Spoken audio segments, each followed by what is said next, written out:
Crypto, brought to you here on the Gentleman of Crypto YouTube channel, aka Network, aka Crypto Death Row. If you didn't know, like, we got the lineup like crazy. We got somebody cover every aspect of the space, but nonetheless, I am Trekkw2ks, and a part of what I cover is the Friday to like Sunday news. And while y'all out there living life, I'm out here paying attention and trying to collect these receipts because you know how we do on the Gentleman of Crypto. I gotta say, off break, this ain't gonna be a 20-minute episode, I promise you. A number of things have happened, and I'm gonna try to hit it and move, but like some of the stuff is just mind blowing and like head scratching to me, honestly. Before I get into that, though, I do want to say thank you to the folks who have been coming back, who are watching, who are not letting the whole like speculative nature of the news cycle and the FUD and the crypto winter and the bigger economy and all of that stuff deter you from gathering other sources of information or other ways of looking at what's going on with this space outside of the speculative trader segment of the community, which is what we try to do here on the Gentleman of Crypto network overall, and what I definitely try to do myself for giving some other kind of light and giving some other kind of, here's what I've seen over the years, and it seems like the pattern may be repeating again. Not saying this is financial advice or I'm a CPA or a lawyer. It's just I've been at this for a bit, and there's a certain things you tend to see happen in cycles. So let's jump into this first story. First one here is Arbitrium money market lobster finance exploited. Basically, they got for 6.5 million.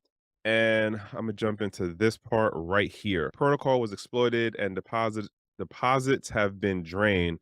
The project's Twitter account said on December 10th. So this happened on Saturday in the evening, or at least this is when it was announced out that was happened, right? So this happened in this past week, while also declaring it has set all interest rates to zero so that supply and borrow balances are not moving while we weigh recovery options. Understand, I didn't mess with this. I don't know if some of y'all did mess with it, but you got to understand when they talk about these lending platforms, these CFI, DeFi kind of things, as Zay likes to call them, it's not what y'all think about it just being out there and open to open market movements and behaviors.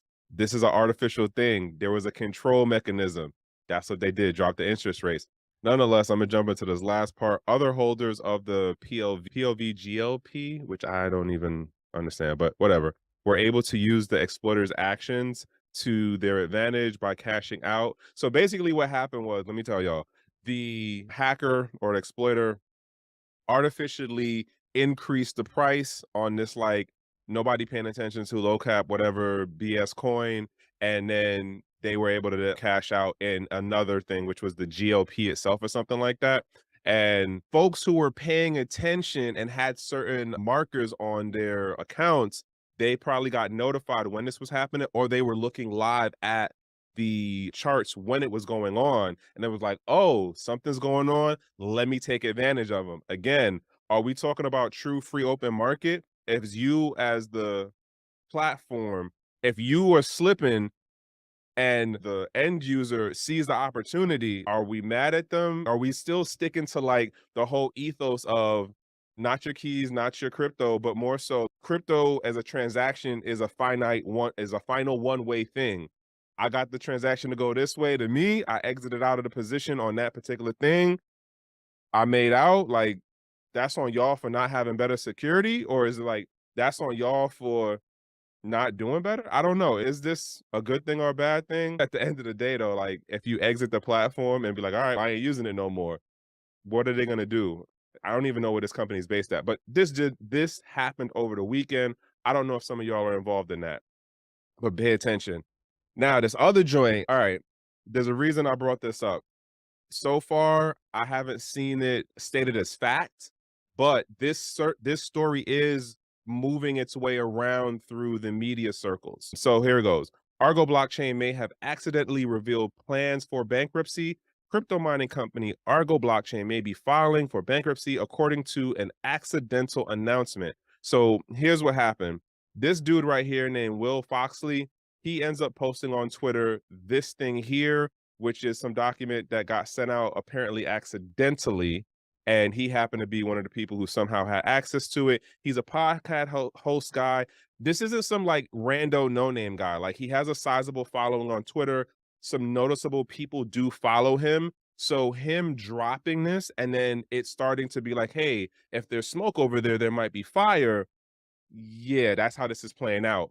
And so if you are into Argo blockchain, you might want to check your emails or something like that. Again, not a financial advice, just this is literally happening in the last 24 hours in the crypto space. And this is what I'm talking about. There's always something going on in this space. The question is it being put out in a news stream or in a format or a media that you actually pay attention to? And hey, I ain't gonna lie, X amount of us don't pay attention to these little things like this until it blows up.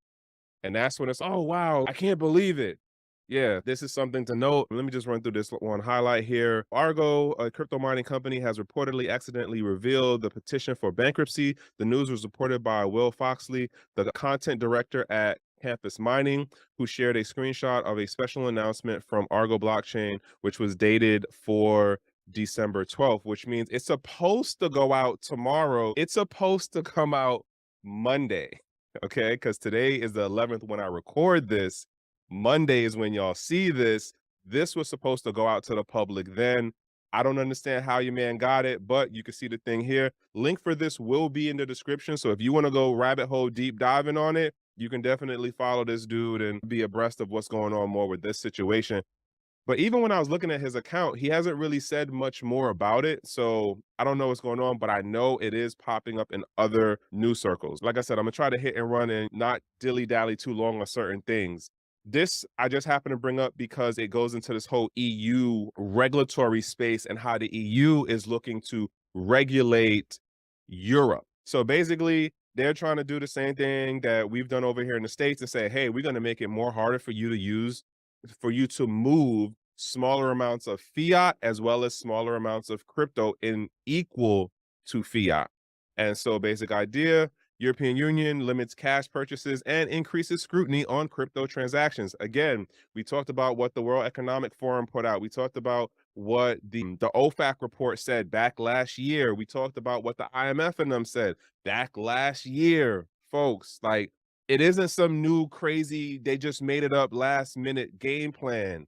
There's literally roadmaps online that tell you how they're going to move and try to curtail this thing we know as blockchain, as well as this thing we know as cryptocurrencies and Bitcoin. I'm saying these is two separate things for a reason. Nonetheless, this is what's going on. I'm not really running through on this one because it's not like they're saying anything new. It's just, hey, guess what's about to come down the pike on y'all? And here it goes. Again, $10,000, 10,000 EU amount is going to be the thing. I imagine that this is going to get lowered into next year. At least I think it's going to get lower because look at what we did over here in the US. And that was just across the board, monetarily speaking. I think they might follow the same thing and do that. So yeah, again, link for this will be in the comments on this. Yo, definitely throw out, like, for the folks who are across the pond, how are y'all taking this? The French folks, the Germans, the Polish, like the EU, like the UK folks, like, how are y'all taking this? Because as far as I understand it, you don't get to vote for the EU member people, like the people who are in charge of it. So somebody educate me, please. I appreciate. Oh, also, don't forget, like, share, and tell a friend to tell a friend. Like, Weekend Crypto is here on the Gentleman of Crypto, and we keep receipts, y'all. We keep receipts, okay? Jumping into this next story, Parliament story. And when I first read this, I was like, all right, what is going on? I don't understand exactly. So here you have it. The European Parliament's crypto ally arrested following corruption allegations. Now, I tried to look around a little bit on it, but I couldn't find anything that actually said what the allegations were outside of it was connected to Qatar. And what was it? Let me jump into this highlight real quick down here for y'all. The crypto industry may lose a key policymaker in the European Parliament as Eva Kaili, I might be saying that name, the last name wrong, it is a Greek name, has been detained as part of a corruption investigation involving Qatar. So when they say Qatar, they recently had the World Cup in regards to soccer, aka, you know, what the rest of the world calls football. And so somehow or another, her name got wrapped up into it. Now, the reason why this is of significance, the reason this is of significance is right here. Okay. Khalil, I might, Khalil, I know I'm saying it wrong. was expected to lead the European Parliament's report on NFTs and contributed to the DLT pilot regime project. Launching in March, she has played a major role in shaping policy as a crypto assets and blockchain policy, major role in shaping crypto assets and blockchain since 2018. Now, background wise, I don't totally understand how she made it in the position that she's in. I do know, based on what I've seen online, excuse me, she comes from a TV background, like she was in the anchoring news side of it or whatever. Nonetheless, the point of this, of what I'm trying to say to y'all is, it is very interesting how some of this is playing out and the timing of it. We're at the end of the year, things are gonna start popping off legislation-wise globally across the board. Different countries are pushing out their thing of CBDCs. It's multiple things being played out here that we gotta like kinda, I'm not gonna lie, it's really hard to pay attention to everything and trying to understand how it's all connected. I'm even like struggling to see how certain things are connected, but it's a matter of what is the public facing information that is being presented out there, and then what are the things going on behind the scenes. And I say that because there's a couple other stories that I'm gonna tie it into to bring that point home about what is the popular narrative versus what's being played out behind the scenes. All right.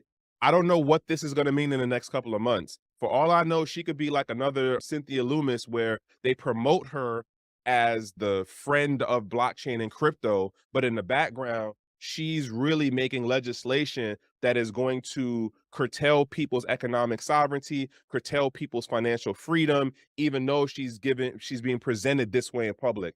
I don't know exactly because I don't delve that deep into the individuals within the EU. But for my folks across the way, this is something y'all might want to pay attention to. Just saying. Now, yo, your man CZ. Okay, listen. Your man definitely came out and showed his professional petty nature. Okay. And I'm gonna tell y'all why.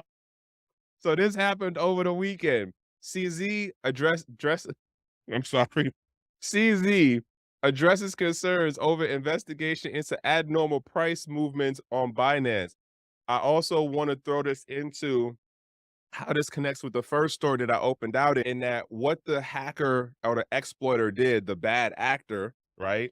What they did was they used a method to artificially inflate what that stable token or whatever was, right? And so CZ goes into this whole thing about how, hey, we saw some kind of funny activity going on, and we just wanted to make sure that it wasn't something from an API key that got created X amount of months or a year back that was for 3 commas. Now, when I first seen this article, it doesn't give the level of detail that I found in Crypto Slate's article. So shout outs to Crypto Slate for doing the do in regards to like pulling out the Twitter posts in regards to like giving it a proper storyline or timeline of when these exchanges happened between CZ and who's the other person again? Damn, what's the name of the other person? Coin Mamba. And then somebody else also jumped in on this too. Bottom line is, here's what happened. At least for how Binance is publicly taking the stance now, is that they saw questionable activity going on in the exchange. They wasn't sure if someone was trying to game the system, which was just what happened in the Arbitrium, the Lodster protocol, which was what happened with them and their whole coin situation. So timing wise, I'm wondering, is it that they were aware of what's going on with that, what is it, PLV, GLT token thing? And they were like, oh, you know what? Let's start looking extra at our stuff. Do we see anything funky going on? Now, the API thing comes up, and I'm gonna try to jump into one or two of these highlights because of this dude here. Or I'm gonna say this person here. Sorry, you gotta personal identifiers, right? I don't actually know who this is, but nonetheless, this is another account on Twitter. It's not a small account that like sizable following, notable people follow it. This person isn't just some rando grifter, okay? Just out here throwing out theories and concepts or whatever. They're not a bald-headed guy like me just on the internet talking stuff. They're not that, all right? Nonetheless, here it goes. Where's it at? Where is it at? However, yeah, I'm gonna jump for here. A futures trader and crypto investor related a different perspective on the situation as they declared on December 8th. This just happened last week, like I said, that their Binance account was hacked through an API created 2 years ago, submitted exclusively to 3Commas, okay? If you don't know, 3Commas is a auto trading platform. They've been around for a while, and they do their thing in due diligence as far as their security side, at least how I understand them. I'm gonna say it that way. A crypto trading software provider, blah. All right. So now let me run into it right here. Hey guys, unfortunately, 2 days ago, my Binance account got exploited through an API key, which I created 2 years ago and haven't used since, which I assumed I deleted, but apparently didn't. It was used to make trades on low cap coins to push up the price to make profit. All right, listen to what I'm saying. And this is why I was making a point and connecting it to the first story that I started out with. Now, the API was only submitted to 3Commas and nowhere else, which I haven't used since creating an account there.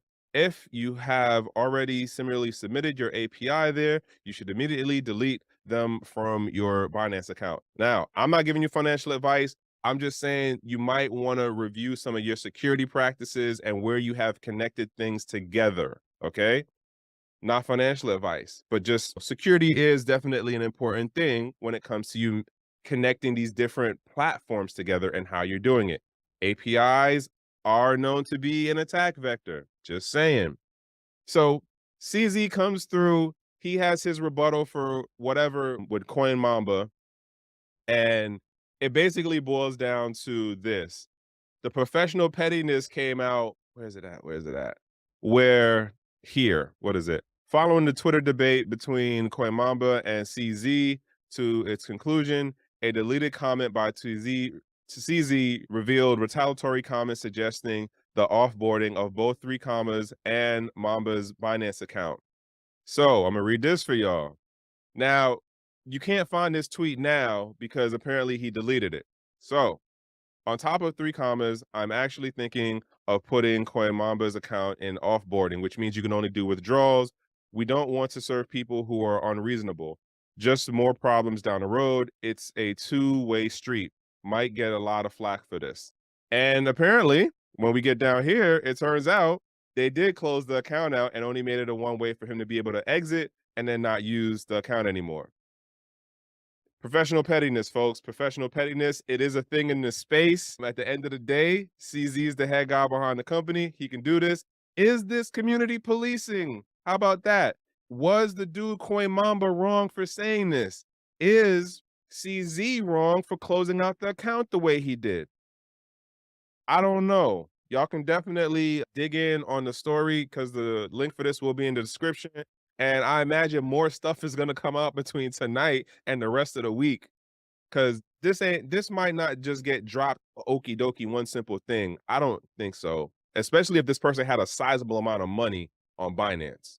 I'm just saying. All right, so jumping into this next story. Now, not my traditional source. I just happen to be looking at something on LinkedIn, and then somebody I know posted their thing to this article, which goes, class action lawsuit filed against celebrities who promoted Bored Ape Yacht Club NFTs. Now, well, what? Let me get up close for y'all on this one. Like I said, this ain't gonna be a 20-minute joint, y'all. I'm sorry. We got Mr. Wonderful, aka Kevin O'Leary, out here crying because he lost 15 million. And he was paid to be a spokesperson / ambassador for FTX. Remember that. Keep this in mind. All right. So now this story comes out on Friday.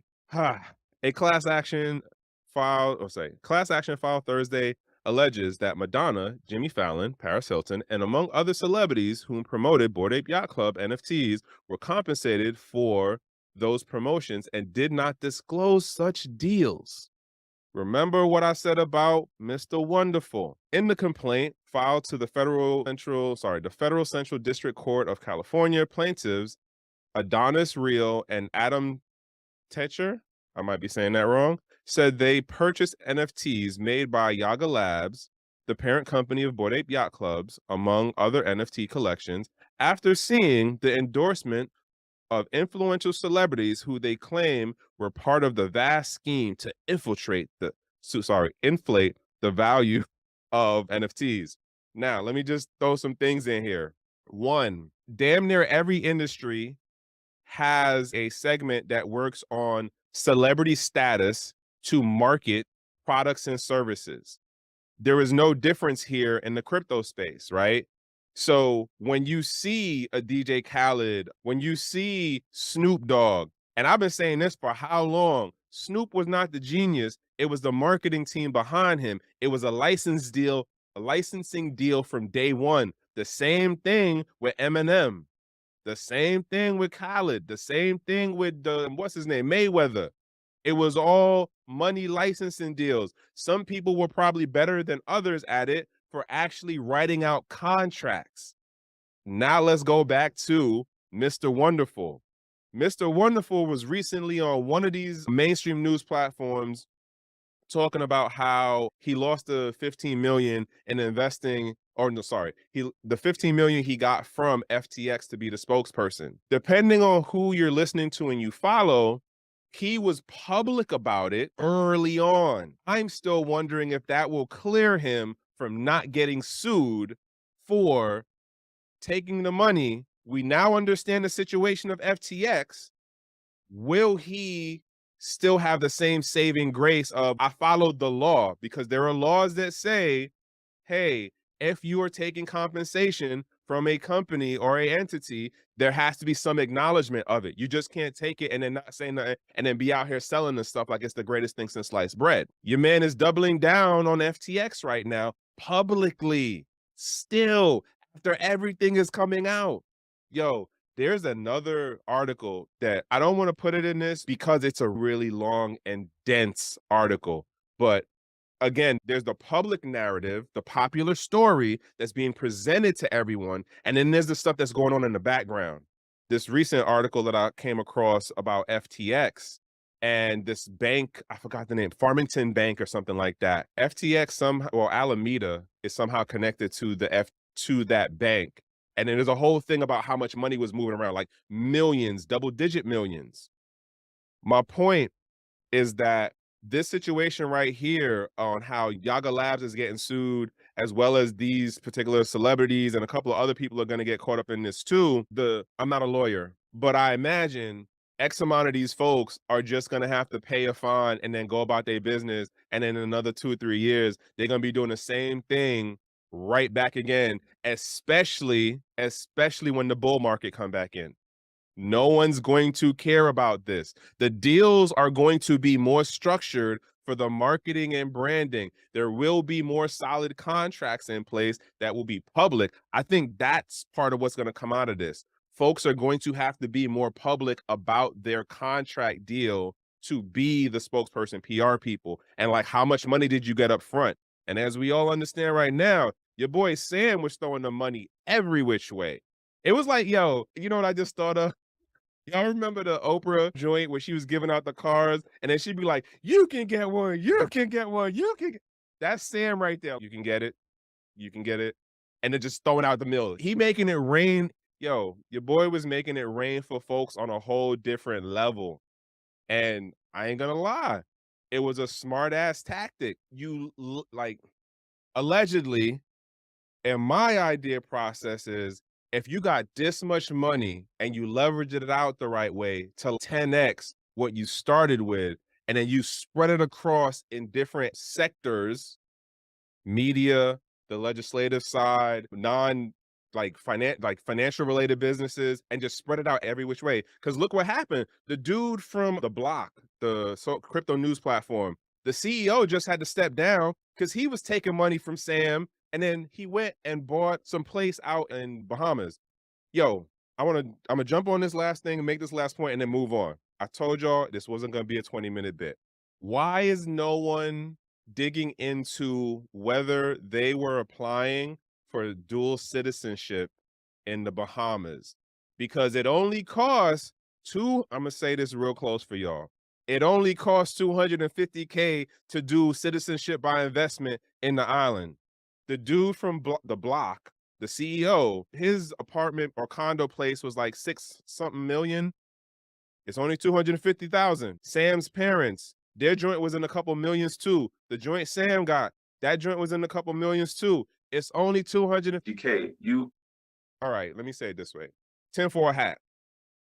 In my mind, how do you have this many people coming into the island, buying up this many multiple properties, and they're all connected, and they're doing double and triple the amount that just so happens to be what's needed to do citizenship by investment? I'm not saying that's what the actual, or you know what? I'm questioning it. That's what I'm doing. I'm questioning it. And I say that because I haven't heard anybody talk about, are these people being extradited from the island? Are they being kicked out from the island? Are they losing the properties? Nope. Where'd the money go? If the asset is still there, you're not liquidating the properties, you're not kicking them out. What's going on? I'm just saying, that's just me and how my brain works. But let me let that go. Let me move on into this last part. So here's the other thing to note, right? I'm gonna jump onto this. Yo, MoonPay is about to get some smoke. MoonPay statement that this just happened. So they're talking about a Twitter post of Post Malone with somebody else and how he had ended up buying an NFT and it was done through MoonPay. Where is it at? Oh, I highlighted the wrong part. So the plaintiff lawyers allege that blockchain transactions showed that Malone was transferred 1.4 million worth of Ether in October of 2021, which they claim is evidence that he was paid for the promotion of Bored Ape Yacht Club. I need y'all to also put this thing connected or in connection to it. When, what is it, Eminem and Snoop were like making their cross branding move into the whole NFT crypto thing, they weren't managing, or at least it seems as though they were not managing their Ether or MetaMask wallets. And so there was a whole campaign thing behind building up of how those accounts or those wallets were moving, those wallet addresses. If you go back and look on Etherscan, look at the timeline and then look at how the public announcements went out about Snoop being in, about Eminem being in, and then the whole cross branding into the sandbox. And there's going to be a lot more fallout from this. I promise you on that. There's going to be more fallout. The sad part is we're going to repeat the same stupid ass mistakes again because people are just hard headed. That's the bottom line of it. People are just hard headed. All right. So jumping into this next joint. Crypto.com releases proof of reserves. I don't know if Zaya King might also cover on this topic, but I do see it coming up on their radar too. I'm gonna just say in short, I'm not even gonna read you these numbers. Crypto.com releases proof of reserves showing above 100% for BTC and ETH. The disclosure page allows skeptical users to self-verify that their assets are included in the report. Okay. Okay, hold on. First off, realize, yes, you already have the KYC on crypto.com, but let's say that you used your MetaMask wallet or like another type of wallet and you connected it to a wallet that you usually don't do like that. You've now just made that connection. Just throwing that out there. The point of where I want to go with this, and I don't really care about, yo, that's crazy. When I initially looked at this article, all of these were in the green. All of these were in the green, okay? That's why I didn't even see the point of getting into highlighting that. But here's the point. This is the company that ended up doing the audit for what is on chain. As Zay has said and pointed out, it isn't about what's on chain in the business, right? This is a business. Not everything is on chain. What you have to worry about is the stuff that's off chain and how it influences or how the structure of the business works and where those liabilities are. This stuff right here is for, oh, we can show you this stuff on chain. And then don't forget, yo, I covered it a couple weeks ago. They had the issue where they sent some crypto accidentally to either KuCoin or OKCoin, one of those exchanges, and they were like, "Oh, this is our account that we have with them." It was like 15 million or something like that. And then they only got back like 9 million, and there was no accounting for where the other 6 or something million went to. I might be off on the numbers, but there was at least 2 million that did not get acknowledged or accounted for at the time. I'm curious on how that works right now. I'm just saying There's a lot of popular story, popular narrative stuff that's being pushed out. And then it's the stuff that's not being talked about in this space behind the scenes that have people like myself going, yo, and you wonder why folks don't trust what's going on in here?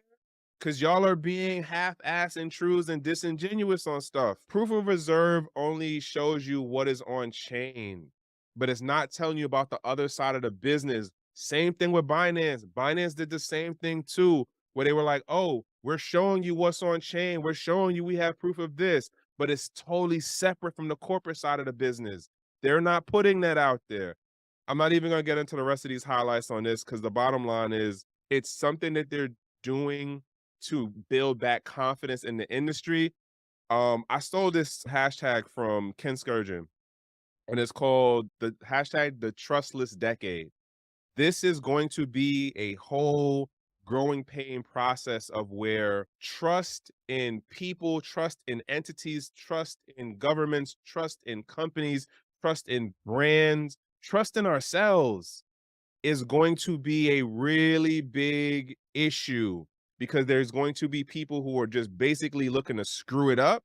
There's going to be people who are just flat out being non-transparent and lying. And that's them. Like they want to give you a false sense of trust in order to get money out of you or take advantage.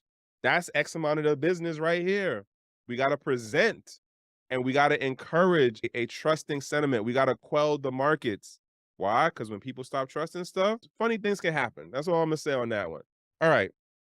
So this is going to be my last story. Now, this is not the current inspector general of the SEC, but there is a reason why I am bringing this up because it goes into this next story. I want to highlight you what the inspector general is supposed to do within the SEC. Office of Inspector General is an independent office within the U.S. Securities and Exchange Commission that conducts, supervises, coordinates, audits, and investigations of the programs and operations of the SEC. The mission of the Office of Inspector General is to promote the integrity, efficiency, and effectiveness of the critical programs and operations of the U.S. Securities and Exchange Commission. Y'all understand what the SEC is supposed to do. You understand what the IG inspector is supposed to do. Why this story popped up on my radar today. SEC internal investigator leaves a month after raising staff retention issues. I honestly think he was also bringing up other issues. I just didn't dig into the other article that was talking about that. Here's where I'm going with this. The Securities and Exchange Commission has lost an acting inspector general. A month after he raised problems with the agency's staff retention under Chair Gary Gensler, I honestly think this line is misleading, but again, I didn't actually read the full on reports in Bloomberg Law. But the point of where I'm going with this is, where is it at? Oh, this is the name of the guy. Nicholas Paladella has left as Inspector General, where he led investigations. And remember what I said, what it's supposed to do. It's an entity within the SEC that is basically the watchdog for the SEC. Now, here's the quote that the SEC folks put out. His departure has absolutely nothing to do with any of the substantive work of the Office of Inspector General, a representative of the SEC said. Now, I don't know, but usually when some people say stuff like that, odds are it's not a full truth. Odds are it's not a full truth. So with that being said, the timing and what's going on with the SEC, like I said, there's the way that, what's his name? Gensler has been connected to Sam Bankman-Fried, even Auntie Max and what she's talking about now about him coming towards Congress to testify, whatever. Him saying he's willing to do some testifying. And then I seen another story that's talking about Caroline.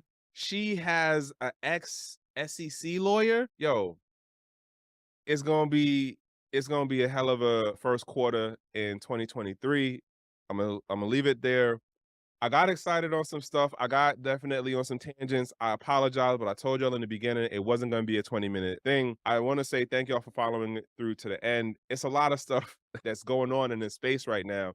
And I'm not going to lie, like I don't catch everything. And then I don't connect everything the way that King and Zay might connect it. And they don't connect everything the way that I'm connecting it. But we do appreciate that y'all do still stay tuned. Y'all do come back day for day. Y'all do check the videos out after they've aired. And I just want to say thank y'all. I appreciate. Last couple of things being is don't forget, what is it, Friday, 11 p.m. Metaverse is the other side. That's the other show that me and my homeboy 3D are doing. It's a late night. It's the first late night show in the lineup for the Gentleman Crypto Network. And also doing Twitter spaces. So Wednesdays and Thursdays, check out my Twitter account. The link for that is in the description. And announcements are there and all that stuff too. What else? Oh, it's Monday.